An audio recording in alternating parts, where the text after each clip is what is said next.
que, infelizmente, nasci num mundo dominado por um monstro violento chamado Lei, que é ao mesmo tempo poderoso e completamente estúpido. 11. O seu desdém pela autoridade também foi cimentado por um desentendimento com uma professora, que disse aos alunos que uma determinada flor tinha 5 pétalas. Para provar que ela estava errada, ele trouxe a flor com 6 pétalas.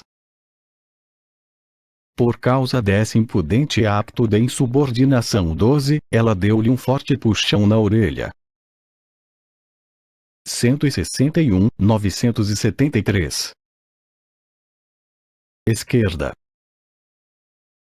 Willie, mais tarde, ficou surdo desse ouvido. Teoria de estado estacionário. Na década de 1940, Willie não estava apaixonado pela teoria do Big Bang. Uma das deficiências da teoria era que Hubble, devido aos erros na medição da luz proveniente das galáxias distantes, tinha calculado mal a idade do universo em 1,8 mil milhões de anos. Os geólogos defendiam que a Terra e o Sistema Solar tinham provavelmente muitos milhares de milhões de anos de idade. Como podia o universo ser mais jovem do que os seus planetas? Com os colegas Thomas Gould e Hermann Bondin, Willie resolveu construir uma teoria oposta à do Big Bang. Consta que a sua teoria, denominada Teoria do Estado Estacionário, se inspirou num filme de fantasmas de 1945 chamado Na Solidão da Noite, com Michael Redgrave. O filme consiste numa série de histórias de fantasmas, mas na cena final há uma reviravolta admirável. O filme termina tal como começou. 162, 973. Assim, o filme é circular, sem princípio nem fim. Teria sido o enredo deste filme que, supostamente, inspirou os 3 cientistas a arquitetarem uma teoria do universo que também não tinha princípio nem fim. Gould, mais tarde, esclareceu esta história. Recorda ele: penso que vimos o filme alguns meses antes e depois eu propus a teoria do estado estacionário. Disse-lhes não é um tanto parecido com Na Solidão da Noite. 13. Neste modelo, as regiões do universo estavam, de facto, em expansão, mas a matéria nova estava constantemente a ser criada a partir do nada, pelo que a densidade do universo se mantinha inalterável. Embora ele não explique pormenorizadamente o modo como a matéria emergia misteriosamente de nenhures, a teoria atraiu imediatamente um grupo de adeptos que combateram os teóricos do Big Bang. A Willie não parecia lógico que um cataclismo abrasador pudesse aparecer de nenhures para fazer dispersar as galáxias em todas as direções. Preferia a 163, 973. Criação regular de massa a partir do nada. Por outras palavras, o universo era intemporal. Não tinha começo nem fim. Existia apenas. A controvérsia estado estacionário versus Big Bang era semelhante à controvérsia que afetou a geologia e outras ciências. Em geologia, era permanente o debate entre uniformitarismo, a crença de que a Terra tinha sido formada por alterações graduais no passado, e o catastrofismo, que advogava que as alterações se tinham processado através de eventos violentos. Embora o uniformitarismo ainda explique grande parte das características geológicas e ecológicas da Terra, ninguém pode hoje negar o impacto dos cometas e dos asteroides, que provocaram extinções em massa ou a separação e o movimento dos continentes através da deriva tectônica. Lições na BBC. Willie nunca fugiu a uma boa luta. Em 1949, O'Neill e Gamow foram convidados pela British Broadcasting Corporation, BBC, a debater a origem do universo. Durante a transmissão, O'Neill 164, 973 fez história quando desferiu um violento golpe na teoria rival. Afirmou fatidicamente: essas teorias baseavam-se na hipótese de que toda a matéria do universo tinha sido criada num Big Bang, num determinado momento do passado remoto. O nome pegou. A teoria rival era agora oficialmente chamada o Big Bang pelo seu maior adversário. Mais tarde, alegou que não tinha querido ser depreciativo. Confessou: não inventei a expressão com intenção depreciativa, mas sim para chocar. 14. Ao longo dos anos, os defensores do Big Bang tentaram heroicamente mudar-lhe o nome. Não estavam satisfeitos com a conotação comum, quase vulgar, do nome e com o facto de ele ter sido inventado pelo seu maior adversário. Os puristas estavam particularmente aborrecidos por também acharem que a designação era, realmente, incorreta. Em primeiro lugar, o Big Bang não era Big grande uma vez que tinha tido origem numa pequena singularidade muito menor do que um átomo, e, em segundo lugar, não.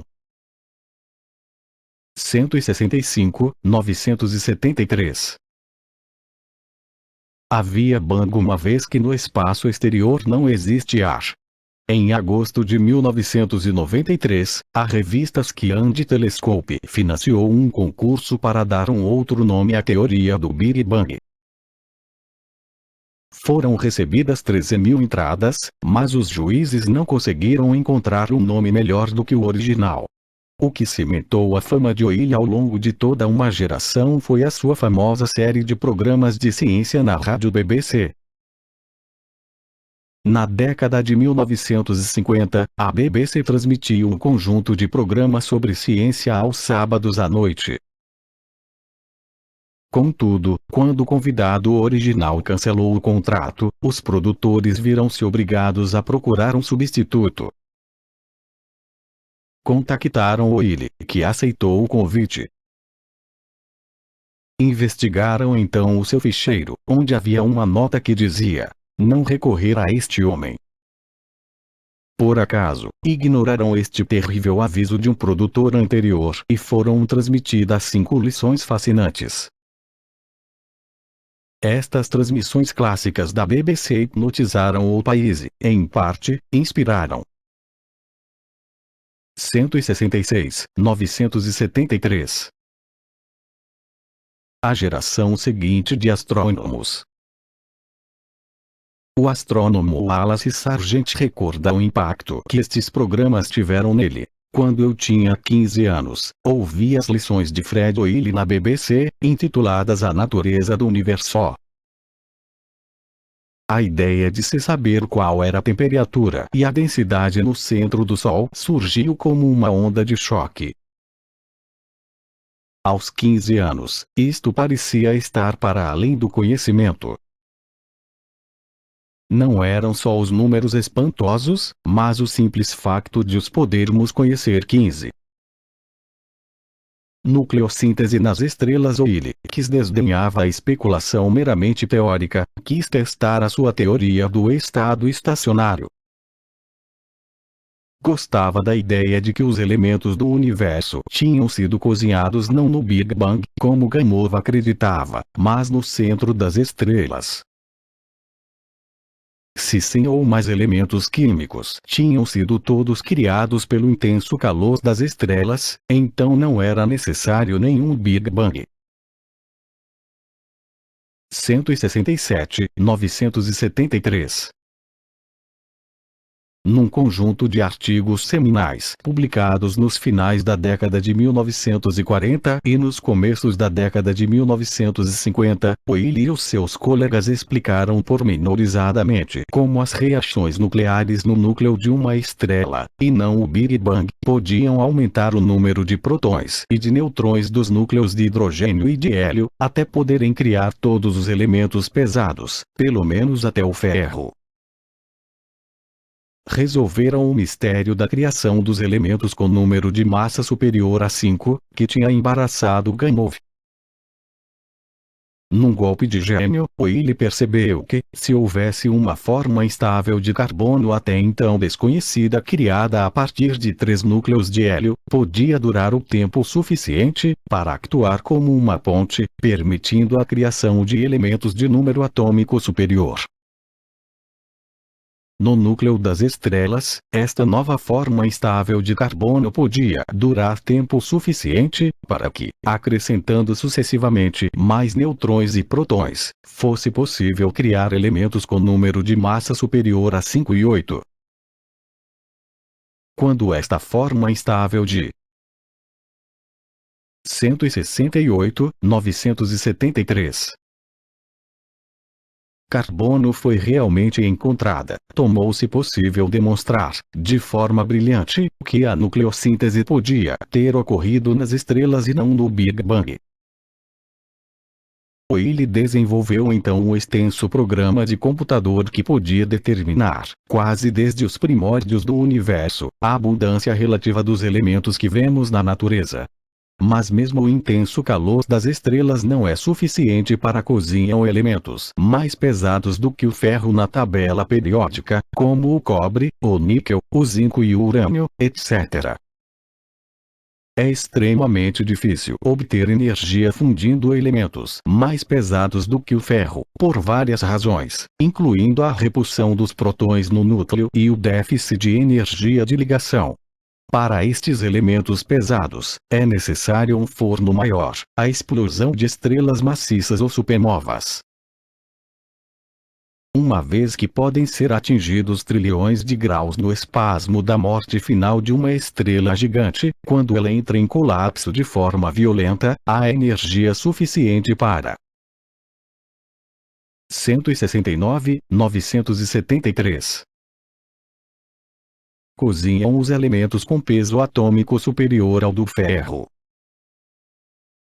Isto significa que a maior parte dos elementos mais pesados do que o ferro apenas podem ter surgido das atmosferas explosivas de estrelas ou de supernovas.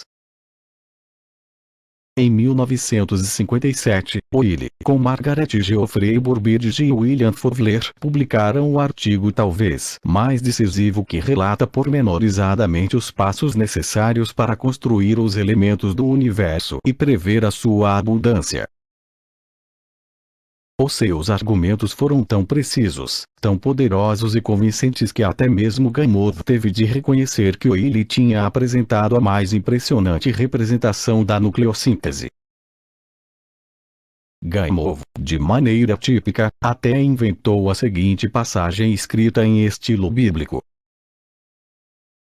No começo, quando Deus estava a criar os elementos, na excitação da contagem, ele esqueceu-se do número de massa 5 e, assim, naturalmente, os elementos mais pesados não se podiam ter formado. Deus ficou muito desapontado. 170,973 quis voltar a contrair o universo e começar tudo desde o princípio. Mas seria tudo muito simples. Sendo todo-poderoso, Deus decidiu corrigir o seu erro de uma maneira impossível. E Deus disse: que se faça Will. E assim foi feito. E Deus olhou para Will e disse-lhe que fizesse elementos pesados como quisesse. E Will decidiu fazer elementos pesados nas estrelas e espalhá-los através das explosões das supernovas. 16. provas contra o estado estacionário. Contudo, ao longo das décadas, começaram a acumular-se lentamente provas contra o universo do estado estacionário. Ele viu que lutava numa batalha perdida. Nesta teoria, uma vez que o universo não evoluía, mas estava continuamente a criar matéria nova, o universo primitivo seria muito semelhante ao universo atual. As galáxias que hoje vemos seriam muito semelhantes às galáxias de há milhares de milhões de 171.973 anos. A teoria do estado estacionário podia então ser contestada, se houvesse sinais de alterações evolutivas drásticas no decurso de milhares de milhões de anos. Na década de 1960, foram descobertas no espaço exterior fontes misteriosas de enorme potência, chamadas quásares ou objetos quasi-estelares. O nome era tão atrativo que uma série de TV o adoptou. Os quásares geravam enormes quantidades de energia e sofriam grandes desvios para o vermelho, o que significava que estavam a milhares de milhões de anos-luz de distância e brilhavam nos céus, quando o universo era ainda muito jovem. Hoje, os astrônomos acreditam que são enormes galáxias jovens, cuja fonte de energia são buracos negros supermaciços. Hoje não temos provas de quaisquer quásares, mas, de acordo com a teoria do estado estacionário, eles ainda existem. Foram desaparecendo ao longo de milhares de milhões de anos. A teoria de Oille colocaria ainda outro problema. Os cientistas também perceberam que 172.973 grande quantidade de hélio existente no universo não se ajustava às previsões do universo do estado estacionário. O hélio, que é um gás que enche os balões das crianças, é realmente muito raro na Terra, mas é o segundo elemento mais abundante do universo após o hidrogênio. E, de fato, tão raro que foi pela primeira vez encontrado no Sol e não na Terra. Em 1868, os cientistas analisaram a passagem da luz do Sol através de um prisma. A luz deflectida dispersava-se no usual arco-íris de cores e linhas espectrais, mas os cientistas também detectaram tênues linhas espectrais causadas por um elemento misterioso até então nunca visto. Pensaram, erradamente, tratar-se de um metal daqueles cujo nome costuma terminar em íon como lítio ou urânio. Deram a este misterioso metal o nome de hélio, da palavra que, em grego, significa Sol.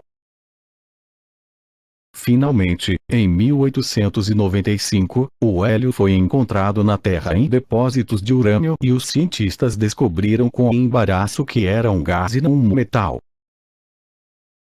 Assim,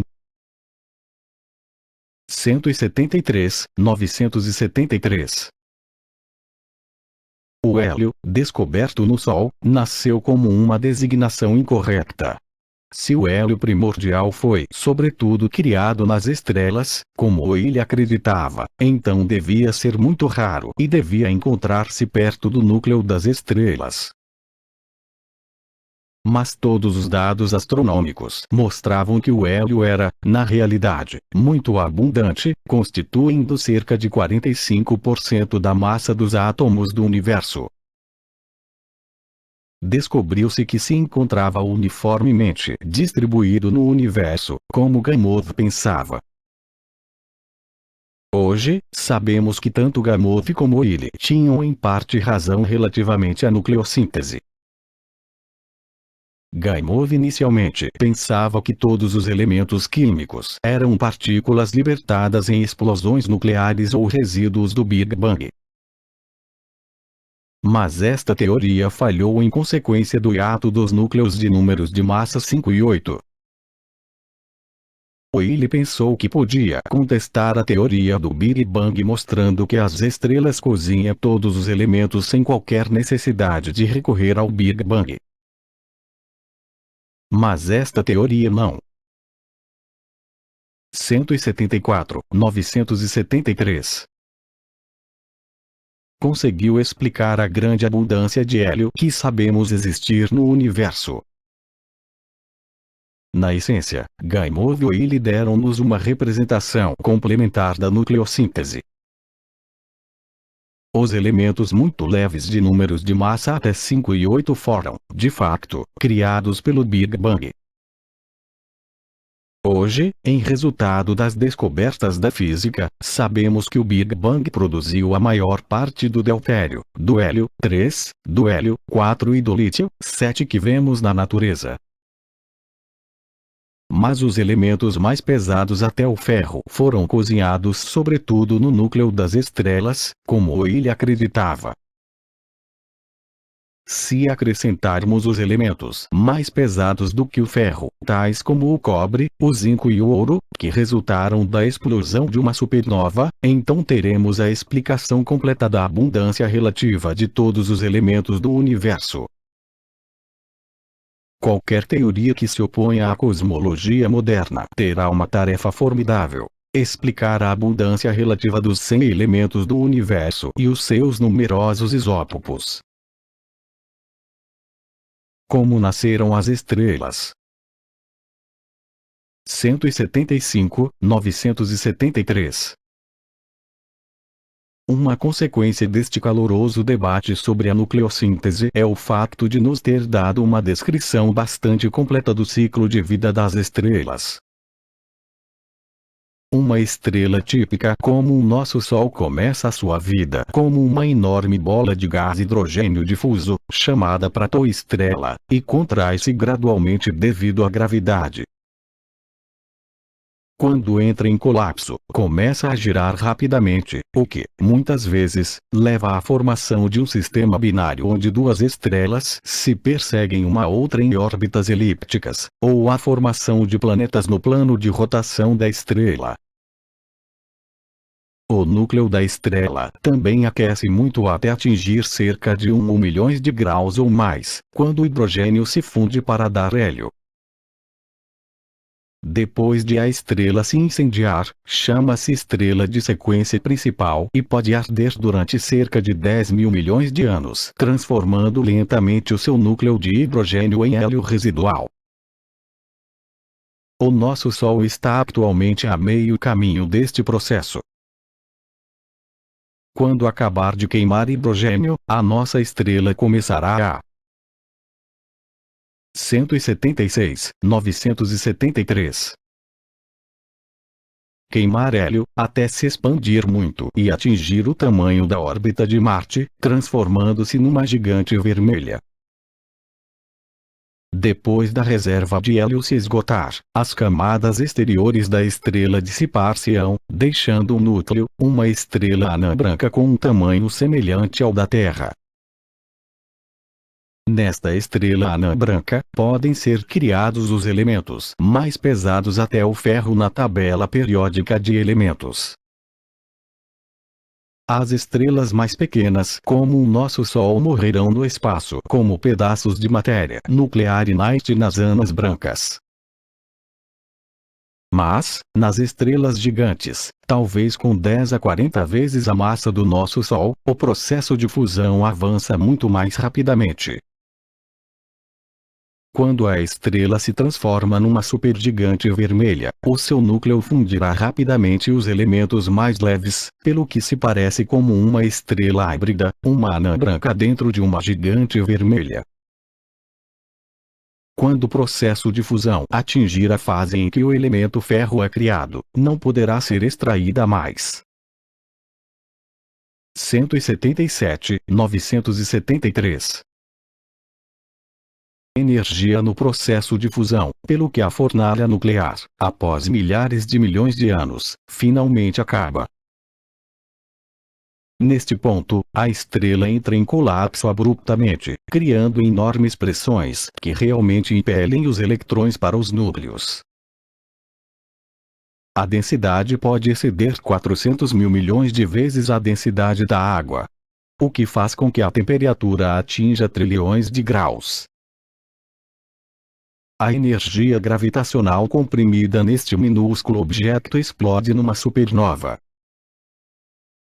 O calor intenso deste processo faz com que a fusão recomece e são sintetizados os elementos da tabela periódica mais pesados do que o ferro. A supergigante vermelha Betelgeuse, por exemplo, que pode ser facilmente vista na constelação de Órion, é instável. Pode explodir em qualquer momento como uma supernova, cuspindo grandes quantidades de raios gama e de raios X para o espaço em volta.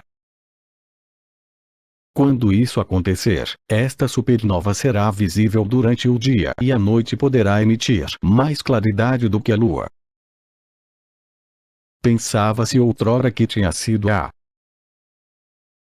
178.973. Energia titânica libertada por uma supernova que tinha destruído os dinossauros há 65 milhões de anos. Uma supernova a cerca de 50 anos-luz de distância podia, de facto, pôr fim a toda a vida na Terra. Felizmente, as estrelas gigantes Spica e Betelgeuse estão a 260 e 430 anos-luz de distância, respectivamente, demasiado distantes para causar danos sérios na Terra quando explodirem. Mas alguns cientistas acreditam que uma extinção menor de criaturas marinhas há 2 milhões de anos foi causada pela explosão de uma supernova de uma estrela a 120 anos-luz de distância. Isto também significa que o nosso Sol não é a verdadeira mãe da Terra. Embora muitas pessoas na Terra tenham adorado o Sol como um Deus que deu nascimento à Terra, esta ideia é apenas parcialmente correta. Embora a Terra tenha originalmente sido criada a partir do Sol, como parte da superfície elíptica de destroços e de poeira que orbitou o Sol há 4,5 mil milhões de anos, o nosso Sol não é suficientemente quente para fundir o hidrogênio e hélio. Isto significa 179.973. Que a nossa verdadeira mãe Sol era, na realidade, uma estrela sem nome ou um conjunto de estrelas que morreram há milhares de milhões de anos numa supernova, que espalhou nas proximidades nebulosas com os elementos mais pesados do que o ferro, que constituem o nosso corpo. Literalmente, o corpo humano é constituído por poeira proveniente das estrelas que morreram há milhares de milhões de anos. Após a explosão de uma supernova, há um pequeno resíduo chamado estrela de neutrões, constituído por matéria nuclear sólida comprimida ao tamanho de Manhattan, cerca de 30 quilômetros. As estrelas de neutrões foram pela primeira vez previstas pelo astrônomo suíço Fritz Zwicky em 1933, mas pareciam tão fantásticas que, durante décadas, foram ignoradas pelos cientistas. Como uma estrela de neutrões emite radiação de forma irregular ao mesmo tempo que gira rapidamente, ela parece um farol que emite luz em rotação. Vista da Terra, a estrela de neutrões parece pulsar e, por isso, se chama pulsar. 180.973. As estrelas muito grandes, com massa superior a 40 massas solares, quando sofrem uma explosão de tipo supernova, podem deixar uma estrela de neutrões com massa maior do que 3 massas solares. A gravidade desta estrela de neutrões é tão grande que pode anular qualquer força repulsiva entre os neutrões e a estrela acabará por entrar em colapso, originando o objeto porventura mais exótico do universo, um buraco negro, de que falarei no capítulo 5. Excrementos de aves e o Big Bang. O golpe final no coração da teoria do estado estacionário foi uma descoberta de Amo Penzias e Robert Wilson em 1965. trabalhando no Bell Laboratory, no Oldham radiotelescope de 20 pés, em New Jersey, procuravam sinais de rádio provenientes dos céus quando, sem querer, registraram um barulho estático. Pensaram que talvez fosse uma aberração, porque parecia vir uniformemente de todas as direções e não de uma única estrela ou galáxia. Julgando que o 181.973 ruído estântico podia ser devido à sujidade, limparam cuidadosamente aquilo que Penzias descrevia como uma cobertura branca de matéria dielétrica normalmente conhecida como excrementos de aves, que cobria a abertura do radiotelescópio. Mas o ruído estântico parecia ainda maior. Sem o saberem, tinham encontrado acidentalmente o fundo de micro-ondas previsto pelo grupo de Gamow em 1948. Agora a história cosmológica assemelha-se um pouco aos guardas de Keystone, em que há 3 grupos que procuram uma resposta sem saberem nada uns dos outros. Por um lado, Gamow, Alper e Ehrman tinham estabelecido a teoria subjacente ao fundo de micro-ondas, em 1948. Tinham previsto que a temperatura da radiação de micro-ondas era de 5 graus acima do zero absoluto. Contudo, desistiram de tentar medir a radiação de fundo do espaço, porque os instrumentos eram até então pouco sensíveis para detectarem. Em 1965, Penzias e Wilson descobriram esta radiação do corpo negro, mas 182.973 não a reconheceram. Entretanto, um terceiro grupo, liderado por Robert Dicke da Universidade de Princeton, tinha redescoberto independentemente a teoria de Gamow e dos seus colegas e procurava ativamente a radiação de fundo, mas o seu equipamento era demasiado primitivo para detectar. Esta situação cômica terminou quando um amigo comum, o astrônomo Bernard Burke, pôs Penzias ao corrente do trabalho de Robert Dicke. Quando os 2 grupos finalmente se encontraram, tornou-se claro que Penzias e Wilson tinham detectado sinais provenientes do próprio Big Bang. Por esta importante descoberta, Penzias e Wilson ganharam um Nobel em 1978. Ao reconhecerem os factos, Weyl e Gamow, os 2 proponentes mais destacados das teorias opostas, tiveram um encontro decisivo num Cadillac, em 1956, que podia ter mudado o curso da cosmologia. Lembro-me de George me ter conduzido num Cadillac branco, escreveu Weyl. Gamow manifestou a Weyl a sua convicção de 183.973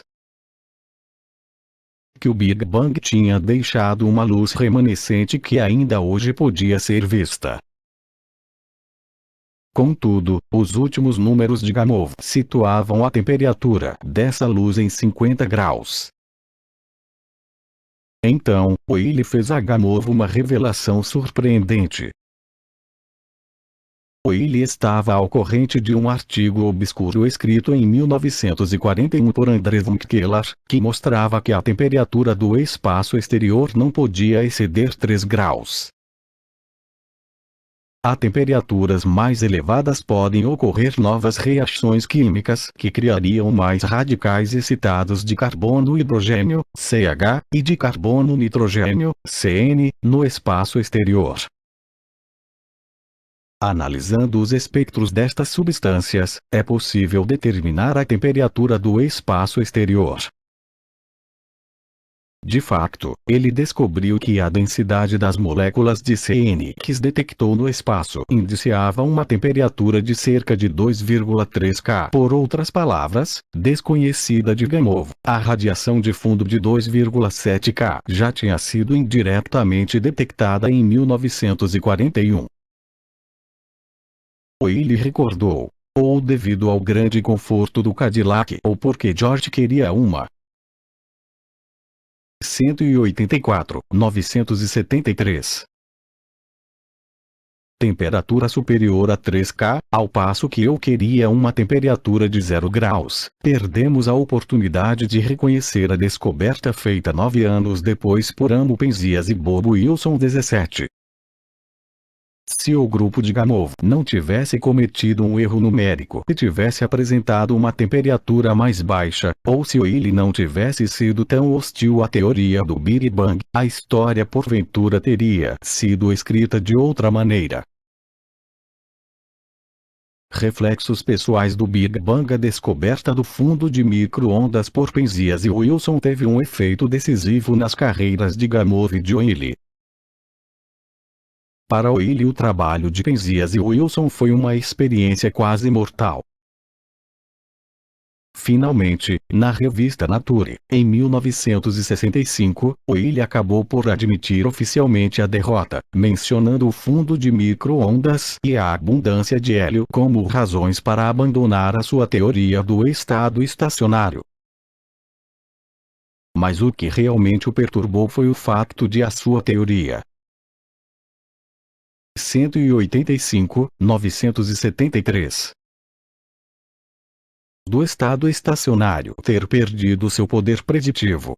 Quase toda a gente acredita que a existência do fundo de micro-ondas matou a cosmologia do estado estacionário, mas o que realmente a matou foi a psicologia. Aqui, no fundo de micro-ondas, estava um importante fenômeno que não é prédito. Durante muitos anos, isto foi para mim um golpe terrível. 18. O'Neill, mais tarde, voltou atrás e procurou improvisar novas variações da teoria do estado estacionário do universo, mas essas variações eram cada vez menos plausíveis. Infelizmente, a questão da prioridade gerou algum desconforto a Gamow que, se lermos nas entrelinhas, não estava nada satisfeito com o fato de o seu trabalho e o trabalho de Alper e de Hermann serem raramente, ou mesmo nunca, citados. Sempre cortês, nunca deixou transparecer os seus sentimentos, mas, em cartas particulares, escreveu que era injusto que os físicos e os historiadores ignorassem completamente o seu trabalho. 186, 973. Embora o trabalho de Penzias e Wilson tivesse derrubado a teoria do estado estacionário e tivesse ajudado a dar ao Big Bang uma base experimental sólida, houve grandes falhas na nossa compreensão da estrutura do universo em expansão. Num universo de Friedman, por exemplo, é preciso conhecer o valor de n, a distribuição média da matéria no universo, para compreender a sua evolução.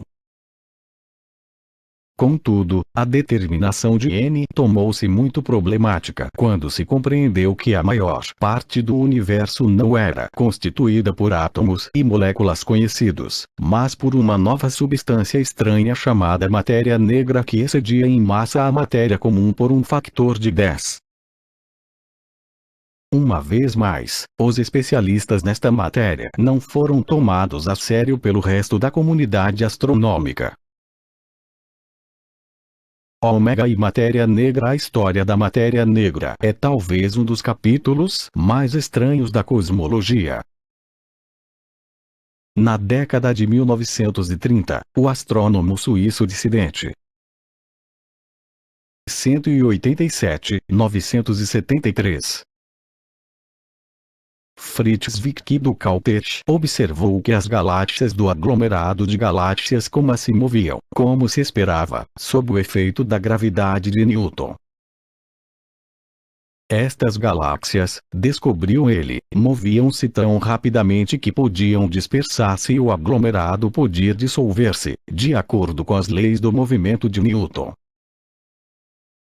A única possibilidade, pensou, de manter junto o aglomerado e não permitir que se dispersasse, era se ele tivesse centenas de vezes mais matéria do que a que podia ser observada através do telescópio.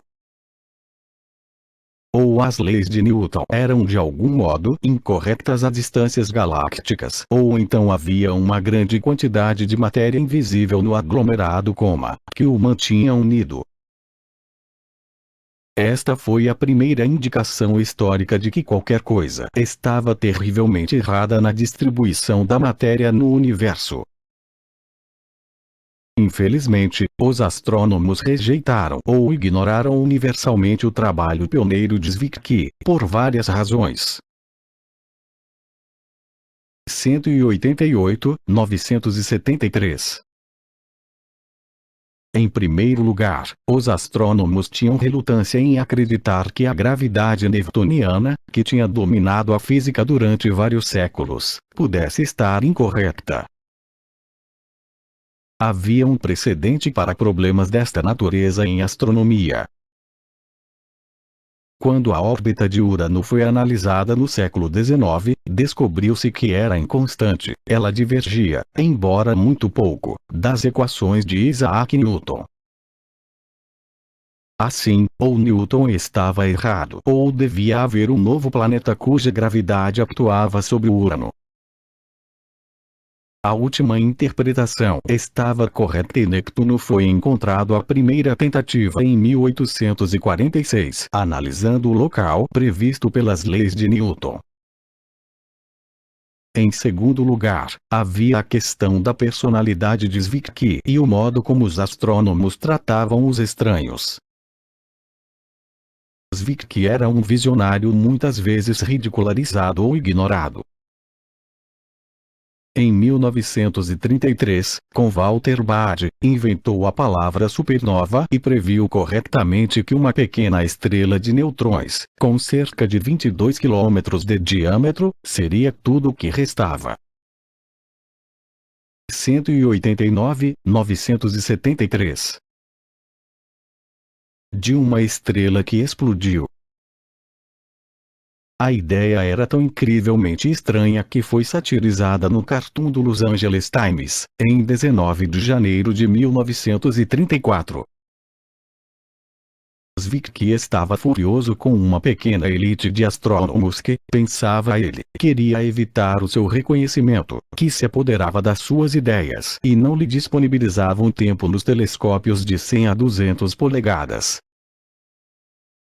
Pouco antes de morrer, em 1974, Zwicky publicou um catálogo das galáxias que abria com o título A Reminder to the High Priests of American Astronomy and to their Psychopaths. O ensaio contém uma crítica mordaz à natureza clubista e fechada da elite da astronomia, que tentava calar os dissidentes como ele. Parece que os psicofantas e os ladrões descarados andam hoje à solta na astronomia americana, em particular, para se apropriarem das invenções dos lobos solitários e inconformistas. 19 escreveu. Também apelidou estes indivíduos de bastardos esféricos, porque eles são bastardos de qualquer parte que se olhe para eles. Estava furioso por ter sido ignorado. 190, 973.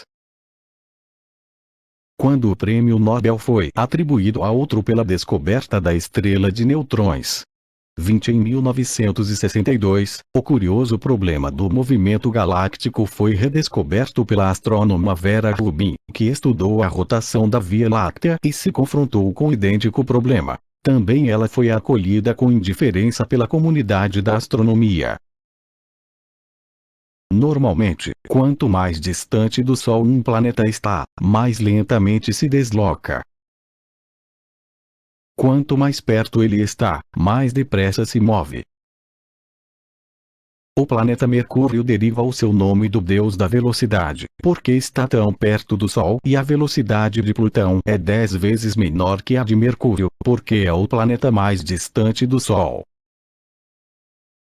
Contudo, quando Vera Rubin analisou as estrelas azuis da nossa galáxia, descobriu que as estrelas giravam em torno do centro da galáxia à mesma velocidade, independentemente da sua distância ao centro dela, o que se chama curva de rotação plana, violando, assim, os preceitos da mecânica newtoniana.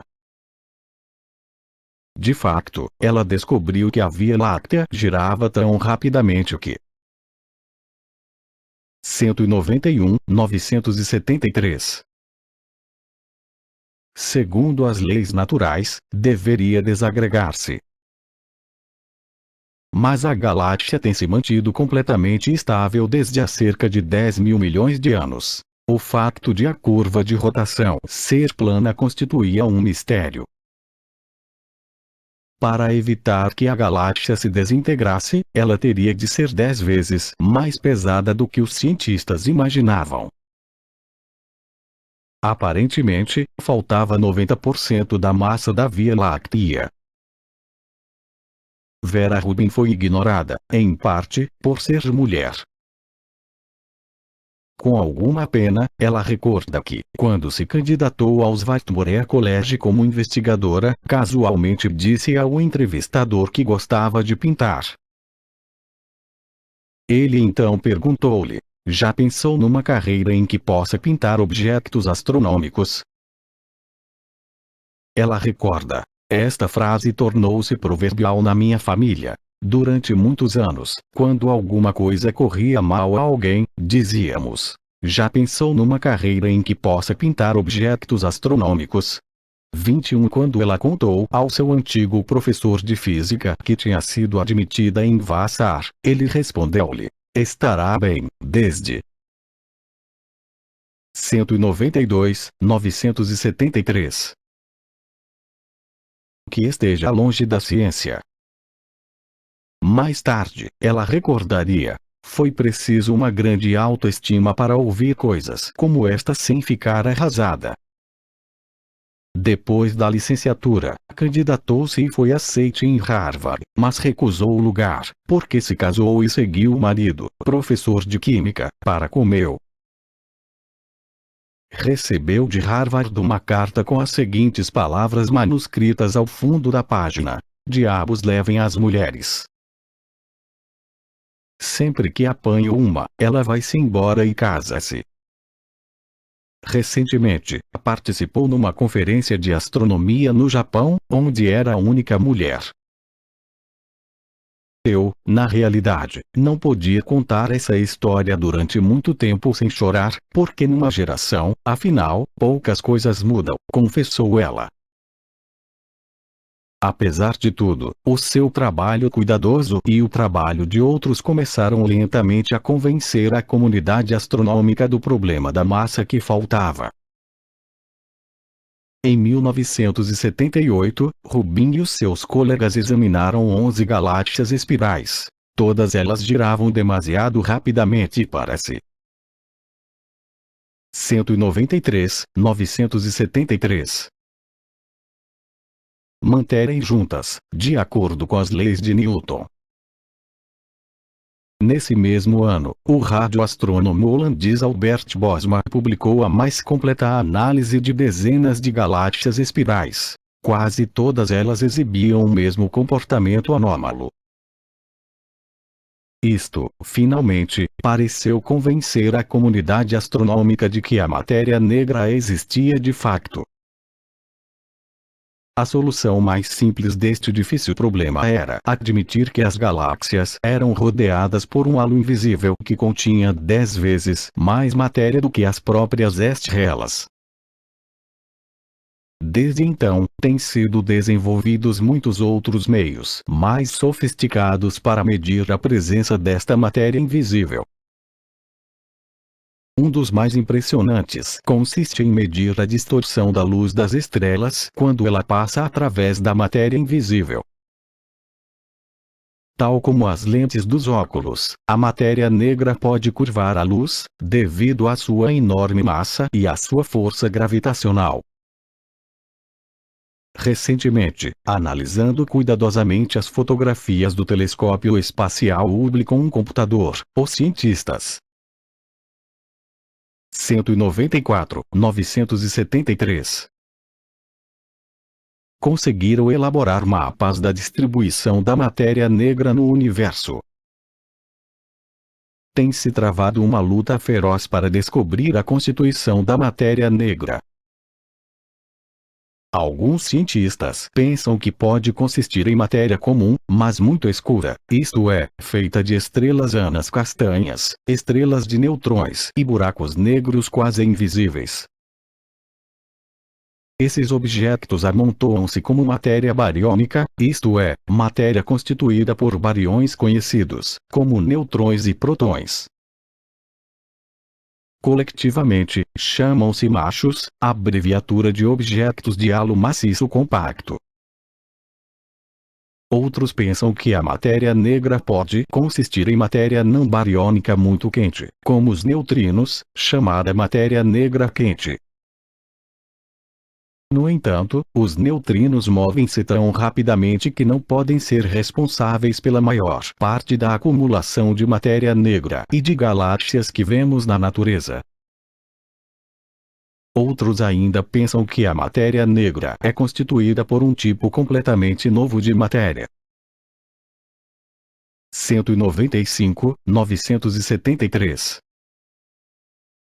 Chamada matéria negra fria ou VIMPs, partículas maciças de interação fraca, que são as principais candidatas à melhor explicação da matéria negra.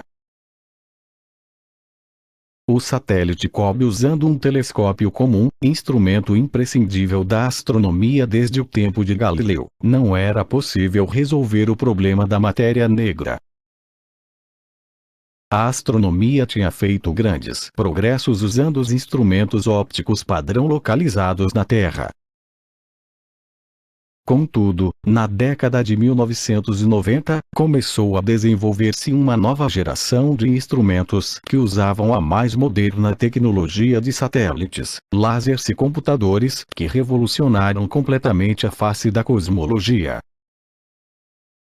Um dos primeiros frutos desta revolução foi o satélite COBE, Cosmic Background Explorer, lançado em novembro de 1989.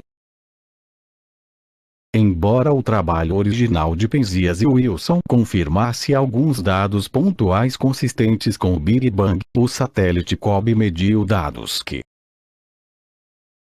196, 973 coincidiam totalmente com a previsão da radiação do corpo negro feita por Gamow pelos seus colegas, em 1948. Em 1990, no encontro da American Astronomical Society, uma audiência de 1.500 cientistas rompeu numa súbita e estrondosa ovação de pé, quando foram expostos no gráfico os resultados do COBE, que mostravam uma concordância quase absoluta com um fundo de micro-ondas com uma temperatura de 2,728 K. O astrônomo de Princeton Jeremiah P. Ostriker observou: quando os fósseis foram encontrados nas rochas, a origem das espécies ficou completamente clara. Bem, o COBE descobriu os fósseis do universo. 22. No entanto, os gráficos do COBE eram muito mais vagos. Por exemplo, os cientistas queriam analisar manchas de calor ou flutuações na radiação de fundo cósmico, que deviam ter cerca de 1 grau de diâmetro no céu. Mas os instrumentos do COBE apenas podiam detectar flutuações com 7 ou mais graus de diâmetro. Não. 197, 973 eram suficientemente sensíveis para detectar essas pequenas manchas de calor. Os cientistas foram obrigados a esperar pelos resultados do satélite MAP, a lançar no fim do século, que eles esperavam que viesse a esclarecer muitas questões e mistérios. 198, 973 Capítulo 4 Inflação e universos paralelos. Nada pode vir do nada. Lucrécio admite que o nosso universo tenha aparecido de nenhures há cerca de 1010 anos. Proponho modestamente que o nosso universo é simplesmente uma das coisas que só acontecem de tempos a tempos. Edvard Trion. O universo é o último almoço grátis. Alan Guth. 200, 973 No clássico de ficção científica Tal Zero de Paul Anderson, uma nave espacial chamada Leonora Christine é enviada numa missão às estrelas vizinhas. Transportando 50 pessoas, a nave pode atingir velocidades próximas da velocidade da luz ao viajar para um novo sistema estelar. O mais importante é que a nave usa um princípio de relatividade, segundo o qual o tempo desacelera no interior da nave quanto mais depressa ela se move. Por conseguinte, uma viagem às estrelas vizinhas que demora décadas, na perspectiva da Terra, aos astronautas parece durar apenas alguns anos. Um observador na Terra, que observe os astronautas através de um telescópio, parecer-lhe que eles estão paralisados no tempo, uma vez que estão numa espécie de animação suspensa. Mas, para os astronautas a bordo, o tempo flui normalmente. Quando a nave espacial desacelerar e os astronautas desembarcarem no novo mundo, verificarão que viajaram 30 anos-luz em poucos anos. 201.973. A nave, um prodígio de engenharia, é alimentada por motores de propulsão a jacto que extraem o hidrogênio do espaço exterior para, em seguida, o queimarem como energia ilimitada. Viaja tão depressa que a tripulação até pode ver o desvio de Doppler da luz das estrelas. As estrelas à sua frente surgem azuladas, enquanto as estrelas que ficam para trás parecem avermelhadas. Então o desastre acontece. A cerca de 10 anos-luz da Terra, a nave experimenta uma turbulência ao passar através de uma nuvem de poeira interestelar e o seu mecanismo de desaceleração é danificado. A tripulação, horrorizada, está agora presa numa nave descontrolada, cuja velocidade é cada vez maior e se aproxima da velocidade da luz. Desesperados, os tripulantes veem a nave descontrolada atravessar sistemas de estrelas numa questão de minutos. No ano, a nave percorre velozmente metade da Via Láctea. Quando acelera e fica sem controle, a velocidade aumenta, as galáxias são ultrapassadas numa questão de meses, enquanto na Terra passaram 202.973 milhões de anos. Em breve, estão a viajar tão perto da velocidade da luz, tal zero, que presenciam eventos cósmicos no momento em que o próprio universo começa a envelhecer. Finalmente, veem que a expansão original do universo começa a reverter e que o universo se começa a contrair sobre si próprio.